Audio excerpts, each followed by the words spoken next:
It was a pretty extraordinary day of negotiations. The North Korean delegation marching purposefully over a border normally bristling with arms, its lead negotiator promising a special New Year's gift, the rare handshake of the North in the South.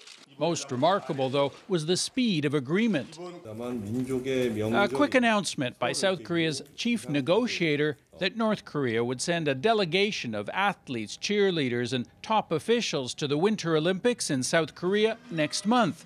Teams from North and South may even march into the Pyeongchang opening ceremonies together. That has happened before, but not at an Olympics since 2006 in Torino. And any friendship has been surprising. A photo of North and South Korean gymnasts smiling in a selfie in Rio quickly went viral.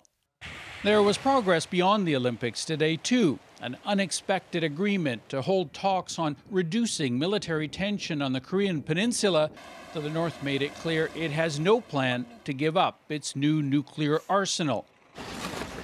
In Seoul, where Olympic anticipation and a little winter recreation are starting, there is both hope and skepticism over North Korean promises. Take this father and daughter duo. She says the games will now be less likely to be disrupted by the North's military action and more harmonious. I think this will be a good time for the North and the South to kind of come together. Her father disagrees.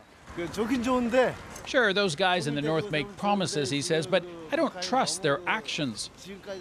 America might not be entirely happy about all of this either. The closeness and apparently easy cooperation between North and South here. The fact that Seoul is willing to suspend some sanctions against senior North Korean officials in order to allow them to come for the games. And most significantly, the threats aimed at Washington, even as negotiators smiled and shook hands here. North Korea says all of its nuclear missiles are aimed at just one target, the U.S. Sasha Petrusik, CBC News, Seoul. So why are the Olympics so important as a potential diplomatic opening? If history is any guide, when it comes to the Koreas, sport is one of the few ways to break the ice. The 1988 Seoul Olympics were going to be South Korea's coming out party, and to try to disrupt it, the North turned to terrorism. In the lead-up, North Korean agents bombed a Korean Airlines flight, killing all 115 passengers aboard. Seoul made anti-terror drills a centerpiece of its Olympic preps, but the games were peaceful and marked the starting point of a new diplomatic process. As talks proceeded, the two sides bonded in sport. In 1991, they sent their first unified team to the World Table Tennis Championships and crushed the Chinese. That was a big deal for both countries. While they never competed together at the Olympics, in Sydney, they started the practice of marching together under a unification flag.